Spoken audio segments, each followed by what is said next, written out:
IUPAC nomenclature जो doubt हो साथ में पूछ लेना, ठीक है। रिकॉर्ड हो रहा है, इस चीज़ की बिल्कुल परवाह मत करना, क्योंकि ऑब्वियसली बात है क्लास ही है, तो क्लास के बीच डाउट्स होते ही हैं, ठीक है। ये सुन लो, IUPAC नोमेनक्लेचर। IUPAC एक संस्था है जिसका नाम है international union of pure and applied chemistry. अच्छा, विजिबल है ना, वहाँ से चेक करो एक बार, कोई दिक्कत तो नहीं है विजिबिलिटी के अंदर? थोड़ा सा टिल्ट कर दूँगा, ओके। आपको अब इशू हो रहा होगा? नहीं, ठीक है, ओके, ठीक है। International union of pure and applied chemistry, तो ये एक ऑर्गेनाइजेशन है, ठीक है, जो केमिस्ट्री की डेवलपमेंट को लेकर काम करती है। और एक इनिशिएटिव लिया था IUPAC ने कि हम लोग ऑर्गेनिक कंपाउंड्स की नेमिंग करेंगे। सबसे पहला सवाल, ऑर्गेनिक कंपाउंड्स की नेमिंग क्यों जरूरी है? Why naming organic compounds? आप क्यों दे रहे हो ऑर्गेनिक कंपाउंड्स को नाम? मुझे इसका रीज़न दो। थोड़ा सा लॉजिकली सोचो, क्या रीज़न रहा होगा? एक केमिस्ट के नज़रिए से सोचो कि तुम एक केमिस्ट हो, मुझे कंपाउंड्स को नाम क्यों देना है? इनकी स्टडी इजी है, समझना है इनकी स्टडी। ठीक है, बहुत अच्छा रीज़न है। थोड़ा सा और इलेबोरेट करता हूँ। लैब के अंदर हम लोग क्या करते हैं? एक्सपेरिमेंट करते हैं, ठीक है, रिसर्च करते हैं, तो वहाँ पर हम सारे कंपाउंड्स को यूज़ करते हैं। ऑर्गेनिक कंपाउंड्स का यूज़ होगा लैब में, तो मुझे बार बार किसी न किसी कंपाउंड को किसी न किसी तरीके से यूज़ करना है। जब तक मुझे उस कंपाउंड का नाम ही नहीं पता, उसकी नोमेनक्लेचर ही नहीं पता, तब तक मैं कैसे उस कंपाउंड को किस नाम से पुकारूंगा? मान लो मेरा असिस्टेंट है, मैं उसको ये थोड़ी कहूँगा बार बार कि वो ब्लू वाला पानी दे या वो रेड कलर की सॉल्यूशन दे। ऐसे कहने में बड़ा वियर्ड लगेगा, और ये एक एजुकेटेड केमिस्ट की पहचान नहीं है। तो नाम देना पड़ेगा कि आप मुझे वो कंपाउंड दो, 2-नाइट्रोफिनॉल दो, H2O2 दो, ठीक है, हाइड्रोजन पेरोक्साइड दो। तो इस प्रकार से नेमिंग क्या है, ज़रूरी है। तो नेमिंग इसलिए हमारे लिए इम्पोर्टेंट है ताकि हमारा लेबोरेटरी व्यू से कंपाउंड्स की स्टडी इजी हो जाए कि हम इसको इस नाम से पुकार रहे हैं, ठीक है। To make the study easier. तो सर एक बात बताओ सर, थोड़े बहुत ऑर्गेनिक कंपाउंड्स होंगे, उसमें क्या नामकरण कर रहे हो आप? ठीक है, ऐसे ही चलने दो, आपको जानकर हैरानी होगी।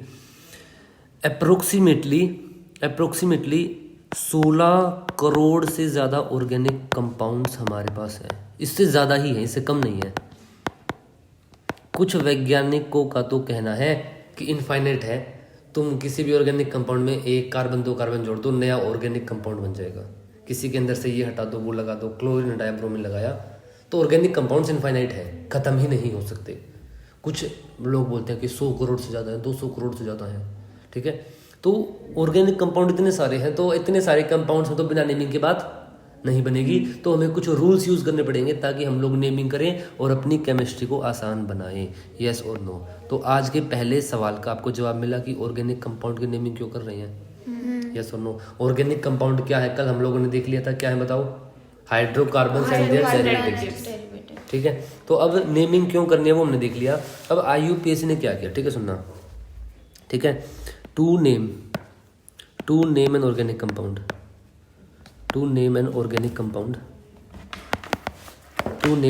कंपाउंड, एक सेट ऑफ रूल्स है जो IUPAC ने दिया, वो हम लोगों को यूज करना है, ठीक है। To name an organic compound, 3 things needs to be focused on. 3 चीज़ों पर हम लोगों को ध्यान देना है। वो 3 चीज़ें क्या है? सबसे पहले प्रेफिक्स आएगा एक हमारे पास, प्रेफिक्स, देन एक वर्ड रूट आएगा। लिखने की जल्दबाजी मत करो, ये PDF मिल जाएगी, सिंपल है, ठीक है। 3 चीज़ों पर हम लोग को ध्यान देना है, प्रेफिक्स, वर्ड रूट, सफिक्स, ठीक है। ये सुनो, मैं बिल्कुल वैसे ही क्लास है जैसे मैं 1 to 1 लेता हूँ। मैं अगेन कर रहा हूँ, तुम लोग प्रिविलेज्ड फील करो इस चीज़ को लेकर, ठीक है। Prefix, word root, suffix. अब ये प्रेफिक्स क्या है, वर्ड रूट क्या है, सफिक्स क्या है, ध्यान से सुनना और समझना, ठीक है। प्रेफिक्स मीन्स, प्री मीन्स पहले, ठीक है, नाम से लग रहा है, प्री मीन्स पहले मीन्स जो सबसे पहले हमारा किसी भी ऑर्गेनिक कंपाउंड के नेमिंग में यूज हो रहा है, एक ऐसा कंपोनेंट, ठीक है। Word root and then suffix. सबसे पहले मैं आप लोगों को ना वर्ड रूट के बारे में बताता हूँ। वर्ड रूट क्या है? Word root, it is written corresponding to number of carbons present in parent chain में कितने कार्बन्स हैं हमारे पास, उसके कोरस्पोंडिंग हम लोग वर्ड रूट को लिखते हैं। क्या ये बात आप लोगों को समझ में आ गई? सबसे पहले ठीक है सर, ये बताओ सर पेरेंट चेन क्या होता है? सर आपने वर्ड यूज़ किया पेरेंट चेन क्या होता है, उसकी हम लोग बात करेंगे आगे। पेरेंट चेन सेलेक्ट करने के प्रॉपर रूल्स आएंगे, वहाँ ये बात की जाएगी। ठीक है, तो सबसे पहले आ गया वर्ड रूट हमारे पास। वर्ड रूट के बाद क्या आता है सुनना, वर्ड रूट के बाद पहले वर्ड रूट की एक टेबल हम लोगों को देखनी है। ठीक है, number of carbon in parent chain, उसके कोरस्पोंडिंग हम लोग लिखेंगे वर्ड रूट, उससे कोरस्पोंडिंग हम लोग लिखेंगे वर्ड रूट। ठीक है, यहाँ पर बीच में एक लाइन डाल देते हैं। ठीक है, number of carbon in parent chain, उससे कोरस्पोंडिंग आएगा वर्ड रूट। ठीक है, सुनना ध्यान से। ठीक है, सुनना। सबसे पहले अगर हमारे पास पेरेंट चेन के अंदर एक कार्बन है, 2 कार्बन भी हो सकते हैं, 3 कार्बन भी हो सकते हैं, 4, 5, 6, 7, ठीक है, 8 कार्बन, 9 कार्बन, 10 कार्बन, 11, हम लोग 12 तक याद करेंगे। ठीक है, 12 तक एनफ हमारे लिए।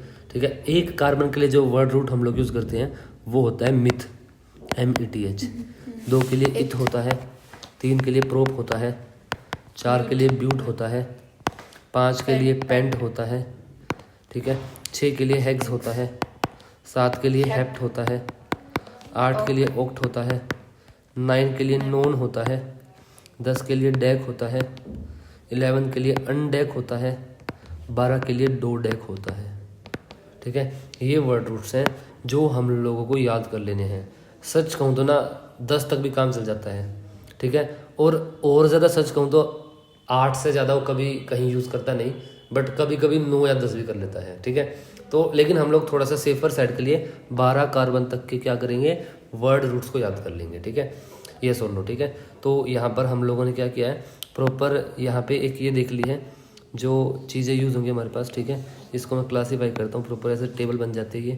ये प्रॉपर नोट्स आप लोगों को प्रोवाइड होंगे, इसलिए मैं अच्छे से लिखता चल रहा हूँ ताकि कुछ स्किप ना हो हमारे पास। 6 कार्बन आ गया, 7 कार्बन आ गया, 8 कार्बन आ गया, 9 कार्बन आ गया, 10 कार्बन आ गया, 11 कार्बन आ गया और 12 कार्बन। ठीक है, टेबल हम लोगों ने देख ली। इस टेबल से पहले डेफिनेशन आ गई, फिर एक टेबल पूरी आ गई। आगे चलें।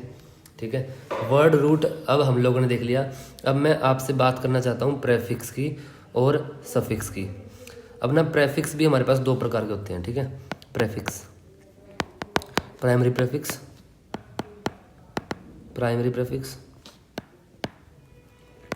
और सेकेंडरी प्रेफिक्स। प्राइमरी प्रेफिक्स और सेकेंडरी प्रेफिक्स। प्राइमरी प्रेफिक्स को हम लोग 1 डिग्री प्रेफिक्स भी बोल सकते हैं, सेकेंडरी प्रेफिक्स को हम लोग 2 डिग्री प्रेफिक्स भी बोलते हैं। ठीक है, प्राइमरी प्रेफिक्स सुनो क्या होता है। ठीक है, प्राइमरी प्रेफिक्स की जब बात की जाएगी तो primary prefix is written corresponding to nature of compound. पहले सेकेंडरी की बात करते हैं। ठीक है, अगर हम सीक्वेंस की बात करें ना तो प्रेफिक्स में सबसे पहले सेकेंडरी प्रेफिक्स लिखते हैं, देन प्राइमरी प्रेफिक्स लिखते हैं, देन वर्ड रूट लिखते हैं। फिर ना सफिक्स को भी 2 कैटेगरी में तोड़ेंगे, प्राइमरी सफिक्स और सेकेंडरी सफिक्स। बात समझ में आ गई? यस और नो? तो प्रेफिक्स भी हमारे पास 2 प्रकार के रहेंगे और सफिक्स भी हमारे पास 2 प्रकार के रहेंगे। ठीक है, तो सफिक्स को आगे जाके कैटेगराइज करूंगा, अभी प्रेफिक्स को कैटेगराइज कर दिया है। और इसके अंदर मैं पहले आपको सेकेंडरी प्रेफिक्स के बारे में कुछ बातें बता देता हूँ। सेकेंडरी प्रेफिक्स सुनना, it is written corresponding to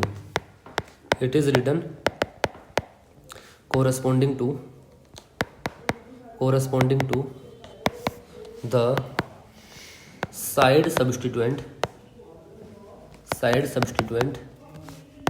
connected to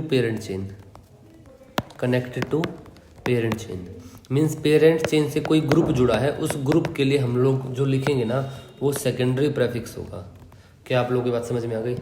yes और नो? रिपीट करता हूँ देखना।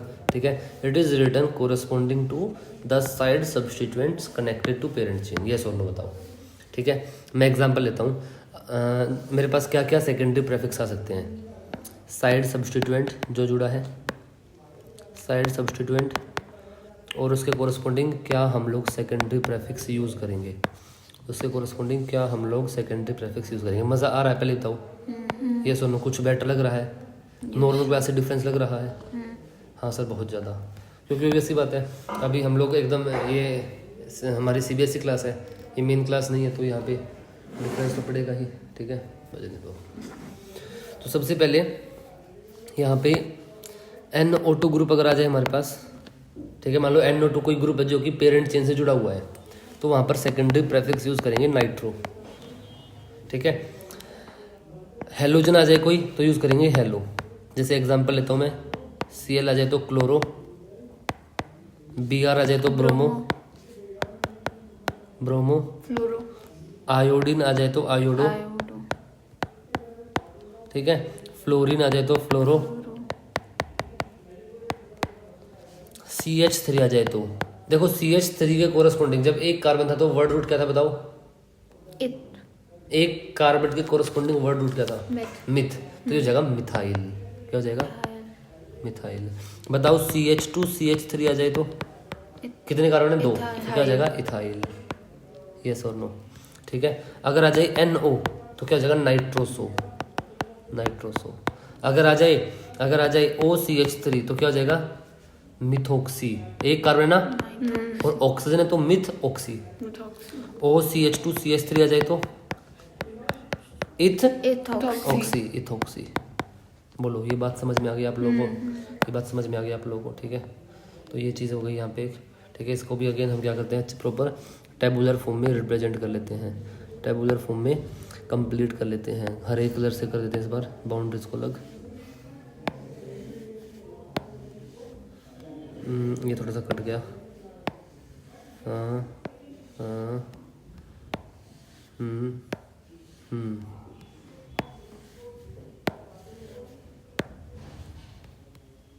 ठीक है, ऐसे बहुत सारे ग्रुप्स हैं। अभी जो हमने ले लिए वो मेन वाले सारे ले लिए हैं, जिसमें कुछ और भी ग्रुप्स हो सकते हैं। ठीक है, आयोडीन का क्या था? आयोडो, आयोडो, ठीक है, आयोडो, IODO। ठीक है, और भी काफ़ी सारे ग्रुप्स हैं। जैसे तो देखो कितने ही लगा लो, जैसे मान लो मैं ले रहा हूँ CH2 CH3, ठीक है, CH2 CH3, तो क्या हो जाएगा? ये प्रोपाइल। क्या हो जाएगा? प्रोपाइल। यस और नो? बोलो बात समझ में आ गई? हाँ है ना? कोई दिक्कत यहाँ तक? तो ऐसे बहुत सारे हैं, हमने जो मेन वाले वो सारे ले लिए। ये सेकेंडरी प्रेफिक्स होंगे। अभी हो सकता है अभी आपको बड़ा बोरिंग लग रहा हो कि sir secondary prefix word root क्या लगे पड़े हो आप। दरअसल अप्लाई करेंगे ना तब आएगी मेन बात। अभी पहले हमें इनकी डेफिनेशंस जाननी है, क्या हम चीज़ें हैं, क्या मामला है। अब आता है प्राइमरी प्रेफिक्स। प्राइमरी प्रेफिक्स सुनना, primary prefix, it is written corresponding to the nature of the compound। oh my god, nature of the compound। compound का नेचर क्या है? कंपाउंड का नेचर क्या है? मींस क्या? डबल बॉन्ड, सिंगल बॉन्ड पे? नहीं, वो नेचर ऑफ बॉन्ड आता है, वो सफिक्स आएगा अभी। ठीक है, नेचर का मतलब क्या है? नेचर का मतलब समझो, समझते हैं। नेचर अगेन प्रॉपर हम टेबल की फॉर्म में देखेंगे। और प्राइमरी प्रेफिक्स क्या होगा वहाँ पे? फिर अगर कंपाउंड साइक्लिक है, क्या है, तो यूज़ करेंगे साइक्लो, हमारा primary prefix. Compound a cyclic है तो ये साइक्लो, कुछ नहीं, नथिंग। ठीक है, कंपाउंड बाई साइक्लिक है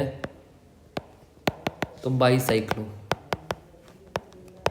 कंपाउंड स्पाइरो है तो स्पाइरो। ये चार ही नेचर होते हैं। बताता हूँ उनको। ये चार ही नेचर हैं जिसकी बात की जाती है। और बड़े मज़े की बात है, एक मिनट को स्ट्रेट लाइन करने दो। हाँ, बड़े मज़े की बात है, आपके सिलेबस में पहले ही 2 हैं। ठीक है, CBSE के अंदर बस इन 2 की बात की जाती है, इन 2 की बात नहीं की जाती। ठीक है, CBSE पर्सपेक्टिव से, from CBSE perspective, from CBSE perspective क्या क्या देखना है वो। और बल्कि नीट में भी ऊपर वाले 2 हैं, क्योंकि ऑब्वियसली बात है ना, नीट कोई NCERT से बाहर थोड़ी जाता है। बोलो बात समझ में आ गई? तो प्राइमरी प्रेफिक्स देख लिया, सेकेंडरी प्रेफिक्स देख लिया और वर्ड रूट देख लिया। अब बात करते हैं हम लोग किसकी, प्राइमरी सफिक्स की। प्राइमरी सफिक्स, जब प्राइमरी सफिक्स की बात करेंगे तो सुनो वहाँ क्या होगा। It is written corresponding to nature of bond. ये नेचर ऑफ बॉन्ड की बात करता है। किसकी बात करता है, नेचर ऑफ बॉन्ड। मतलब क्या, सुनना, मतलब क्या, नेचर ऑफ बॉन्ड अगेन एक टेबल की फॉर्म में बनाएंगे और साथ में क्या जाएगा हमारे पास, primary prefix. Primary prefix, sir suffix, sorry हाँ suffix, primary suffix, primary suffix, ठीक है। अरे हाँ ठीक है, प्राइमरी सफिक्स। तो अब सुनना यहाँ पे क्या मामला होगा, ज़रा देखना।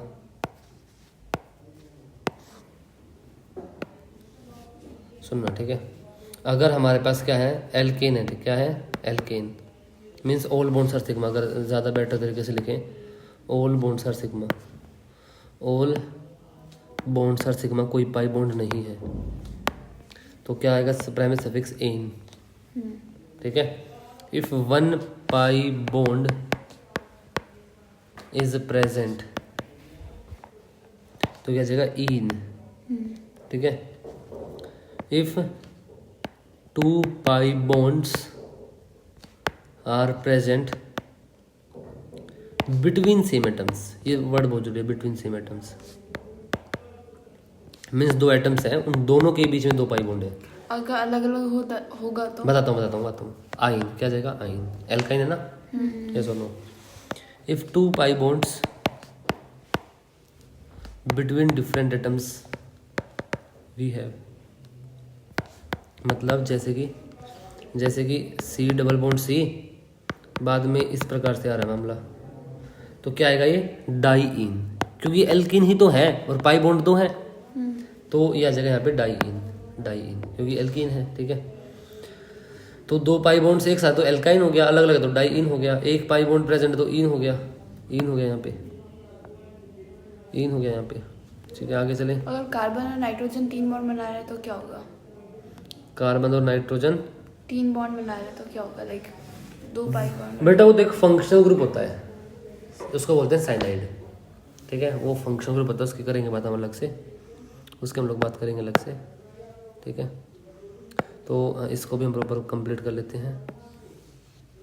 इसमें एक दो केस और रहेंगे, अभी लिख देता हूँ, ये मैं लाइन लगा के। अब डाई क्यों आया, क्योंकि 2 बार आया, ठीक है, डाई आइन, ठीक है, डाई इन सॉरी। अगर मान लो एक केस और आ जाए कोई, मेरे पास है कुछ इस प्रकार से, C triple bond C single bond, C triple bond C, कोई इस टाइप से आ जाए मामला, तो क्या हो जाएगा, डाई आइन, क्या हो जाएगा, डाई आइन। बोलो बात समझ में आ गई, यस और नो, ये बात समझ में आ गई, बताओ नेचर ऑफ बॉन्ड। अगर 3 बार आ जाएगा तो मान लो कुछ ऐसा आ गया, ट्राई इन हो जाएगा। पहले मान लो C double bond C single bond, C double bond C single bond, C double, क्या हो गया, ट्राई इन। तो मतलब डाई ट्राई टेट्रा भी हम लोग को यूज़ कर लेना है कि वो कितनी बार रिपीट हो रहा है। बात समझ में आ गई। तो ये चीज़ यहाँ पर आ गई हम लोगों के पास, ये चीज़ आ गई हम लोगों के पास यहाँ पे। अब आगे चलते हैं। तो ये था प्राइमरी सफिक्स। अब सेकेंडरी सफिक्स की हम लोग बात करेंगे। Secondary suffix written corresponding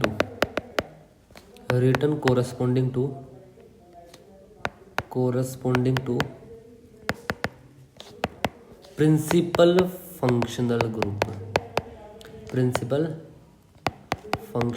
group, short form में लिखेंगे PFG। इससे पहले कि हम प्रिंसिपल फंक्शनल ग्रुप की बात करें, हम पहले फंक्शनल ग्रुप की ही बात कर लेते हैं। फंक्शनल ग्रुप क्या होता है मुझे बताइए, कैसे डिफाइन करोगे? What is function group? सुनो, group of atoms that determine the chemical property of exactly that defines the chemical properties of organic compound. Chemical properties of OC means organic compound, ठीक है। Group of atoms that define the chemical properties of organic compound, उसको हम लोग बोलते हैं functional group, ठीक है। Principal functional group क्या वो भी आगे आएगा, ठीक है। अब मैं इसका एग्जांपल देता हूँ पहले। जैसे मेरे पास एक फंक्शनल ग्रुप होता है COOH, इसको हम लोग कुछ इस प्रकार से रिप्रेजेंट करते हैं। ये क्या है? Carboxylic acid. आप लोगों ने 10th में थोड़ा सा पढ़ा होगा ये सुनो, कार्बोक्सिलिक एसिड। अब ये एसिड है, मीन्स एसिड का मतलब क्या है? जहाँ पे pH क्या होगा? 7 से लेस होगा, ये सुनो। तो अगर मेरे पास कोई ऐसा कंपाउंड आ जाए CH3 CH2 CH2 COOH, तो यहाँ पे क्या गया हमारे पास? COH ग्रुप आ गया। मीन्स ये कंपाउंड एसिड है, ऐसी बात है कि कंपाउंड क्या है? एसिड है। मीन्स इस कंपाउंड का pH क्या हुआ? 7 से कम। तो देखो ना, उसने क्या किया है? उसने केमिकल प्रॉपर्टी को डिफाइन कर दिया है कि आपका pH 7 से कम होगा। कांग्रेट्स।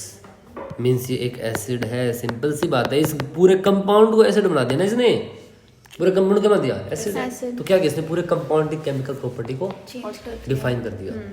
ये सुन लो। अब ना प्रिंसिपल फंक्शनल ग्रुप की अगर हमें बात करनी है तो पहले है ना हमें सारे फंक्शनल ग्रुप्स को देखना होगा। सारे फंक्शनल ग्रुप्स की एक टेबल है, उस टेबल को हमें समझना होगा। उस टेबल को समझने के बाद हमें प्रिंसिपल फंक्शनल ग्रुप समझ में आ जाएगा। सेकेंडरी प्रीफिक्स के भी हमने ऊपर डिस्कशन में क्या देखा था, ठीक है, हम लोगों ने देखा था फंक्शनल ग्रुप, ठीक है। और फिर मैं आपको बताने वाला था कि ना प्रिंसिपल फंक्शनल ग्रुप क्या होता है। तो आइए जरा डिस्कस करते हैं प्रिंसिपल फंक्शनल ग्रुप की बातें। अगेन रिपीट करता हूँ, अगर प्रिंसिपल फंक्शनल ग्रुप को हम लोगों को जानना है तो पहले हम लोगों को फंक्शनल ग्रुप को ओवरऑल जानना होगा। तो ना यहाँ पे एक सीक्वेंस है ये, ठीक है। इस सीक्वेंस को एक तो आप डिस्ट्रॉय नहीं करोगे। अगर पहले कार्बोक्सिलिक एसिड है तो आपको भी अपने नोट्स में पहले कार्बोक्सिलिक एसिड ड्रॉ करना होगा, देन सल्फोनिक एसिड, देन ये, ठीक है। तो समझो, अगर हमारा फंक्शनल ग्रुप कार्बोक्सिलिक एसिड है, ठीक है, अगर हमारा फंक्शनल ग्रुप क्या है? कार्बोक्सिलिक एसिड है, तो उसके केस में जो सफिक्स हम लोग यूज करते हैं वो है ओइक एसिड, ठीक है। और अगर COOH है तो क्या है? Carboxylic acid. सफिक्स क्या है? कार्बोक्सिलिक एसिड, ठीक है। ये सुनो, सफिक्स कार्बोक्सिलिक एसिड। अब ना दो सफिक्स है यहाँ पे, ठीक है, सुनना, दो सफिक्स हैं, एक तो ओइक एसिड है और एक कार्बोक्सिलिक एसिड है। एक तो ओइक एसिड है और एक कार्बोक्सिलिक। सर पहली बात, ये सफिक्स कौन सा है? ये है सेकेंडरी सफिक्स, ध्यान रखना, ठीक है, सेकेंडरी सफिक्स है ये, क्योंकि प्राइमरी सफिक्स में तो फंक्शनल ग्रुप की बात होती नहीं, मीन्स से सेकेंडरी सफिक्स है, ठीक है।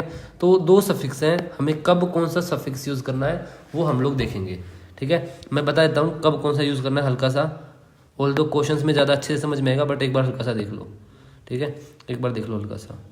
एक सेकेंड, ये क्या हो गया? ये अच्छा यहाँ पे, ठीक है, ओके, ठीक है, ठीक है। देखो एक बार समझ लो, ये एक केस है और ये एक केस है। यहाँ पे ना कार्बन को ब्रैकेट में रखा है। ब्रैकेट में रखने का मतलब क्या है कि वो कार्बन पेरेंट चेन का हिस्सा है। किसका हिस्सा है? Parent chain. जब कार्बन हमारा पेरेंट चेन का हिस्सा होगा ना सफिक्स में, तो यूज करेंगे हम सफिक्स ओइक एसिड। और अगर वो पेरेंट चेन का हिस्सा नहीं है, वो पेरेंट चेन से जुड़ा हुआ है, तो क्या यूज करेंगे? Carboxylic acid. अब एग्जैक्टली क्या होगा वो हम क्वेश्चंस में ही देखेंगे। फिर आता है SO3H sulphonic acid. Sulphonic acid में प्रेफिक्स यूज करेंगे सल्फो और सफिक्स यूज करेंगे सल्फोनिक एसिड। क्या यूज करेंगे? सल्फोनिक एसिड, ठीक है। अगला केस आ जाए मेरे पास, अगला case C double bond O C double bond O, ये वाला, इसको बोलते हैं एनहाइड्राइड। एनहाइड्राइड के जो दोनों कार्बन अगर वो पेरेंट चेन का हिस्सा है तो क्या यूज करेंगे? Oic anhydride. और सफिक्स यहाँ कुछ होता नहीं, सॉरी प्रेफिक्स। मॉलिक्यूलर फॉर्मूला क्या होगा? बेटा फंक्शनल ग्रुप का मोलिकुलर फॉर्मूला हम ऐसे डिफाइन नहीं कर सकते। ये बस एक ग्रुप है, तो इस ग्रुप को आप काउंट कर लो मोलिकुलर फॉर्मूले के लिए। यहाँ पे हो जाएगा CHO2, वहाँ पर SHO3 हो गया, यहाँ पर भी काउंट कर लो। मतलब ऐसे बस ये ग्रुप ही है, इसमें मोलिकुलर फॉर्मूला वर्ड को हम यूज़ नहीं कर सकते, वो कंपाउंड के केस में करते हैं। एस्टर है हमारा, एस्टर क्या होता है कि कार्बन है, कार्बन डबल बॉन्ड O और O और उससे जुड़ा है R। ये R का मतलब समझो क्या है? हाइड्रोकार्बन चेन, ठीक है भाई। जैसे CH3 आ गया, CH2 CH3 आ गया, CH2 CH2 CH3 आ गया। हमें क्या पता कितने कार्बन आने हैं, तो हम उसको इन जनरल R लिख देते हैं। क्या लिखते हैं? R। तो अगर हमारा एस्टर के अंदर जो कार्बन है, एस्टर के अंदर जो कार्बन है वो पेरेंट चेन का हिस्सा है, तो वहाँ कोई प्रेफिक्स नहीं आता, लेकिन वहाँ सफिक्स आ जाता है एल्काइल O8, ठीक है। इसके बीच में हमारे पास आएगा जो बचा हुआ पार्ट है, ऑर्गेनिक कंपाउंड को बताएंगे। अगर एस्टर एज आ जाए PFG, लेकिन उसका कार्बन पेरेंट चेन में नहीं है, तो एल्काइल कार्बोक्सिलेट। और यहाँ पे सफिक्स होगा एल्कोक्सी कार्बोनिल और कार्ब एल्कोक्सी। अब एग्जैक्टली ये सब कैसे यूज होंगे हम देखेंगे, अभी के लिए पहले हमें टेबल समझ लेनी है, ठीक है। ऐसे आ जाएगा फिर C डबल बॉन्ड OX, ये क्या है C डबल बॉन्ड OX। अगर हमारा कार्बन पेरेंट चेन का हिस्सा है तो क्या हो जाएगा ऑयल हैलाइड आ जाएगा, क्या आ जाएगा ऑयल हैलाइड। अगर वो पेरेंट चेन का हिस्सा नहीं है इस तरीके से तो क्या आ जाएगा कार्बोनिल हैलाइड। और सफिक्स क्या होगा, सॉरी प्रेफिक्स क्या होगा हेलोफॉर्माइल, ठीक है हेलोफॉर्माइल, या फिर हम हेलो कार्बोनिल भी यूज कर सकते हैं, हेलो कार्बोनिल, ये दोनों ही ठीक है। C double bond NH2 amide, amide के केस में कार्ब अमोइल, ठीक है। अगर कार्बन पेरेंट चेन के अंदर है तो अमाइड, नहीं है तो कार्बोक्सी अमाइड, ठीक है। फिर आता है C triple bond N cyanide, मैंने अभी थोड़ी देर पहले आपने पूछा था ना C ट्रिपल बॉन्ड N, वो क्या है साइनाइड। अगर कार्बन पेरेंट चेन में है तो नाइट्राइल, पेरेंट चेन में नहीं है तो कार्बोनाइट्राइल, ठीक है। और यहाँ पे सफिक्स क्या हो जाएगा, सॉरी प्रेफिक्स अगेन साइनो, ठीक है। मैं बार बार प्रेफिक्स को सफिक्स बोल रहा हूँ, ठीक है, ये गलती आप मत करना। अगर आ जाए N ट्रिपल बॉन्ड C, इसको बोलते हैं आइसोसाइनाइड, इसमें एक ही हमारे पास सफिक्स है वो है आइसोनाइट्राइल, ठीक है, ये सुन लो। और यहाँ पे हमारा प्रेफिक्स क्या होगा आइसोसाइनो या कार्बाइल अमीनो, ज़्यादातर केस में हम लोग आइसोसाइनो यूज करते हैं, ठीक है, ये सुनो। CHO अगर कार्बन पेरेंट चेन का हिस्सा है तो अल हमारा क्या होगा सफिक्स, अगर नहीं है तो क्या हो जाएगा कार्बल्डिहाइड। अगर कार्बन पेरेंट चेन का हिस्सा है और उसको हमें एज ए प्रेफिक्स लिखना है तो ऑक्सो, अगर हिस्सा नहीं है तो क्या लिखेंगे फॉर्माइल, ठीक है। कीटोन आ जाए, कीटोन तो हमेशा पेरेंट चेन का हिस्सा होगा ही, तो कीटो या ऑक्सो और ONA, ठीक है। OH आ गया एल्कोहल, हाइड्रोक्सीओल, थायोल, मरकैप्टो और थायोल SH, ठीक है। मरकैप्टो यहाँ पे प्रेफिक्स होगा, थायोल सफिक्स होगा। NH2 अमीन में अमीनो और अमीन, ये हमारी पूरी टेबल है। कार्बोक्सिलिक को 1 पे होगे सीक्वेंस में डिस्ट्रॉय करना 1 2 3, कहीं अपनी मर्जी से कीटोन को ऊपर कर दो, कार्बोक्सिलिक एसिड को नीचे कर दो, ऐसा नहीं करना बिल्कुल भी, ठीक है। अब मैं आपको बताता हूँ कि यहाँ होगा क्या, ठीक है, यहाँ होगा क्या मैं अब आपको बता देता हूँ। अगर किसी कंपाउंड में दो हमारे पास फंक्शनल ग्रुप प्रेजेंट है, मान लो COOH भी है और मान लो फॉर एग्जांपल मेरे पास है लेट से CONH2 भी है, फंक्शनल ग्रुप दो है, हमें सफिक्स तो किसी एक के लिए लिखना है, सेकेंडरी सफिक्स तो किसी एक के लिए आएगा, तो वो किसके लिए आएगा, वो आएगा प्रिंसिपल फंक्शनल ग्रुप। वो functional group principal functional group होगा जो सीक्वेंस में सबसे ऊपर है यहाँ पे। तो अगर किसी कंपाउंड में COOH भी है और किसी कंपाउंड में CONH2 भी है तो सीक्वेंस में सबसे ऊपर COOH है ना, तो इसके लिए हम लोग क्या लिखेंगे सेकेंडरी सफिक्स। तो जो बच गया वो क्या है, अब उसके लिए लिखेंगे हम लोग प्रेफिक्स, वो अब एक सब्स्टिट्यूएंट बच गया है बस। पर अगर पेरेंट चेन में ये पहले आ रहा फिर भी हम इसका ही पहले लेंगे। हाँ बेटा वही, पेरेंट चेन में पहले आने से क्या मतलब मैं समझा नहीं। पेरेंट चेन में ये बाद में है और फंक्शन आओ देख लेते हैं एग्जांपल से मैं बताता हूँ। एग्जांपल ले लो कोई दिक्कत नहीं है। देखो सुनो, जैसे मान लो मेरे पास क्वेश्चन है, ठीक है, क्वेश्चन से अब जरा समझते हैं। ये है मेरे पास, ठीक है। अब हमें इस ऑर्गेनिक कंपाउंड की नेमिंग करनी है।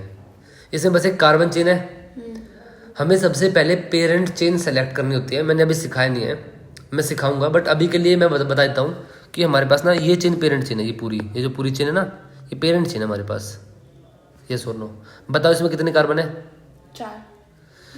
4 या 5?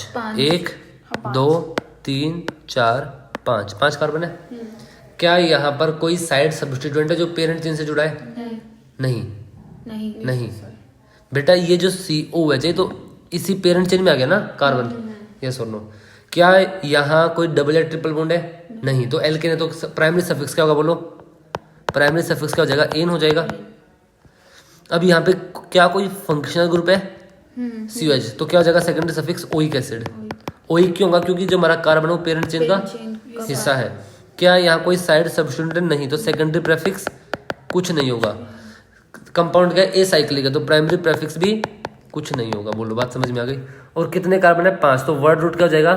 पेंट। बोलो, ये बात समझ में आ गई? तो इसका नाम क्या हो जाएगा? सुनना, इसका नाम क्या हो जाएगा? इसका नाम हो जाएगा ना ये कुछ ना ये कुछ। तो सबसे पहले इसी को लिखेंगे, तो पेंट, पेंटेन और फिर क्या है प्राइमरी सफिक्स, एन तो आ गया पेंटेन, और फिर आएगा हमारा सेकेंडरी सफिक्स, क्या है वो पेंटेनोइक एसिड, क्या आ जाएगा रुको जरा, पेंटेनोइक एसिड, बोलो बात समझ में आ जाएगी। ठीक है, ये ई हटा दोगे आप जब इसको लिखो ना सफिक्स को, ई हटा के सीधा ओइक एसिड, क्योंकि दो वो वाले एक साथ जो है हम लोग लिखते नहीं है, पेंटेनोइक एसिड, तो क्या जाएगा ये पेंटेनोइक एसिड, बात समझ में आ गई। ठीक है, अगर मेरे पास ये क्वेश्चन है मान लो, ठीक है ये क्वेश्चन है, इसमें OH क्या बताओ, अल्कोहल फंक्शनल ग्रुप है या नहीं है ना, अभी हमने ऊपर टेबल में देखा OH था हमारा, ये सोनो देखो ये रहा, तो बताओ यहाँ पे PFG कौन होगा, PFG प्रिंसिपल फंक्शनल ग्रुप, एक ही तो है तो यही खुद में होगा, कोई और तो है नहीं। तो कितने कार्बन है पेरेंट चेन में, 5, 4, 1 2 3 4, ये तो सीधा OH जुड़ गया ना वहाँ पे अब। ठीक है, तो 4 है तो कोई पहली बात सेकेंडरी प्रेफिक्स है यहाँ पे नहीं, प्राइमरी प्रेफिक्स नहीं, एन नहीं, प्राइमरी प्रेफिक्स क्या मैंने नहीं, ये साइक्लिक है ना तो कुछ नहीं आएगा। वर्ड रूट 4 कार्बन है तो ब्यूट, ब्यूट, उसके बाद primary suffix ane, butane, इसके लिए क्या आएगा सेकेंडरी सफिक्स ओल, ओल है ना, देखो जरा ओल, ओल, तो क्या जाएगा इसका नाम, इसका नाम हो जाएगा ब्यूटेनोल, ब्यूटेनोल, बेटा अब ओल है ना वो, अब COH थोड़ी है, क्या हो जाएगा ब्यूटेनोल, या फिर इसको हम ब्यूटेन 1 ओल भी बोल सकते हैं, ब्यूटेन 1 ओल। ठीक है, ब्यूटेन 1 ओल, बोलो बात समझ में आ जाएगी, हाँ ना बताओ, 1 क्यों, कार्बन नंबर 1 से जुड़ा है वो, ये सुन लो, थोड़ा सा कुछ क्लियरिटी आई क्या हम लोग डिस्कस कर रहे हैं। चलो अगला क्वेश्चन देखो, अगला क्वेश्चन देखो,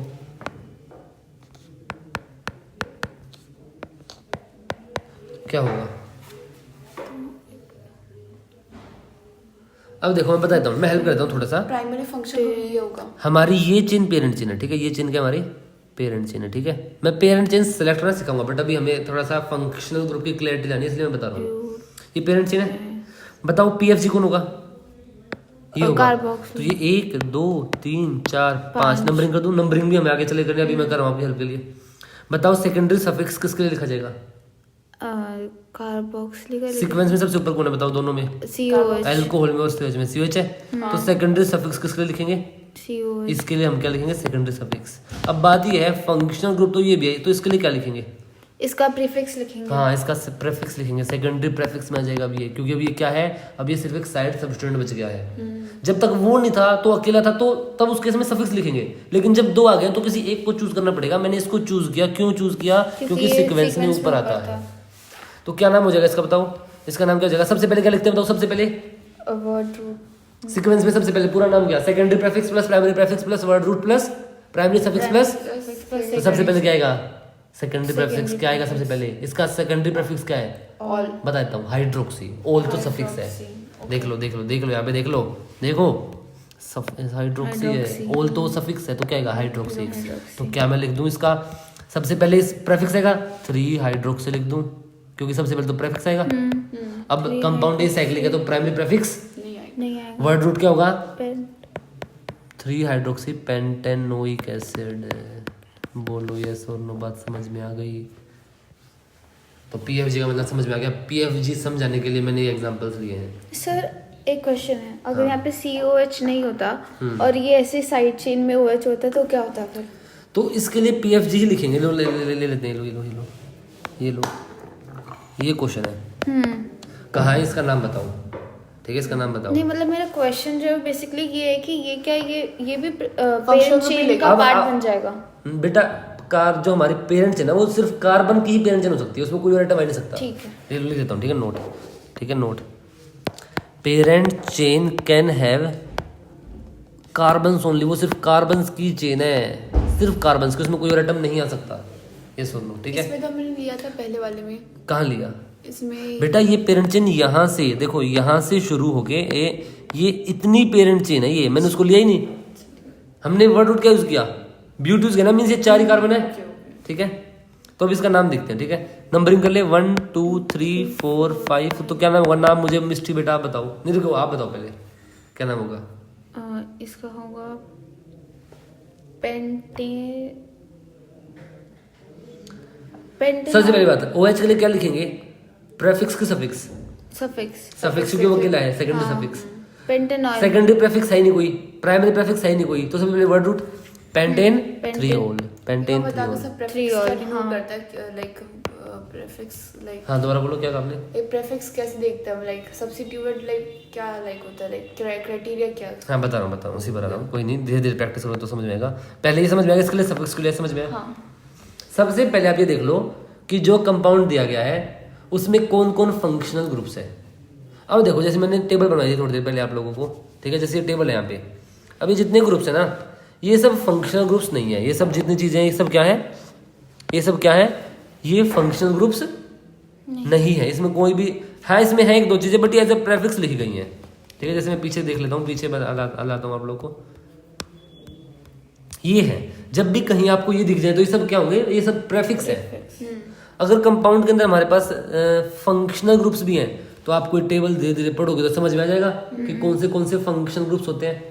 तो सबसे पहले आप चेक कर लो कंपाउंड के अंदर भाई क्या क्या प्रेजेंट है, फंक्शनल ग्रुप्स प्रेजेंट है। ओके, फंक्शन ग्रुप में सबसे ऊपर कौन है? जो सबसे ऊपर होगा वो क्या हो जाएगा हमारा? Principal function. हाँ, उसके लिए क्या लिखेंगे? सफिक्स। हाँ, सेकेंडरी सफिक्स। अब जो ग्रुप्स बच गए सारे सेकेंडरी प्रेफिक्स में आ जाएंगे, बात खत्म, ठीक है, यस और नो, ठीक है। तो ये सेकेंडरी सफिक्स है, अब जो बच गए सब सेकेंडरी प्रेफिक्स में डालो, चाहे वो फंक्शन ग्रुप्स हो भी, लेकिन अगर वो सीक्वेंस में नीचे तो उनके लिए क्या लिखेंगे? Secondary prefix. प्रेफिक्स, हाँ सेकेंडरी प्रेफिक्स, ठीक है। बात समझ में आ गई? तो यहाँ पे तो एक ही था, तो अब तो यही है जो कुछ है, तो क्या हो जाएगा? पेंटेन थ्रीओल। लेकिन यहाँ पर जब CH आ गया, अब ये प्रेफिक्स बन गया, प्रेफिक्स बन गया, यस और नो, बोलो बात समझ में आ गई? क्लियरिटी आई थोड़ा सा, ठीक है। तो ये चीज़ हम लोगों ने डिस्कस किया है। अब ना अगली क्लास में जो चीज़ हमको पढ़ना है वो पढ़ना है कि पेरेंट चिन्ह कैसे सेलेक्ट करें और उसकी नंबरिंग, तब इन चीज़ों पे हम वापस आएंगे। मैंने अभी जो एग्जांपल लिया है उसमें मैंने खुद पेरेंट चिन्ह सेलेक्ट किया है। पेरेंट चेन तो वो होती है जिसके अंदर सबसे ज्यादा कार्बन होते 10th क्लास तक वो था, लेकिन अभी 11th में थोड़ा सा रूल्स अलग है, ओके। ठीक है, वो रूल्स अलग है। जो स्ट्रेट होती है, लीनियर होती है, उसे मोस्टली लेते हैं। नहीं बेटा वो 10th में एक तो- मिनट, 10th तक ठीक था, 11th में रूल्स अलग है। 11th में जो एकदम रूल्स हैं वो अलग है, तो वो हम जो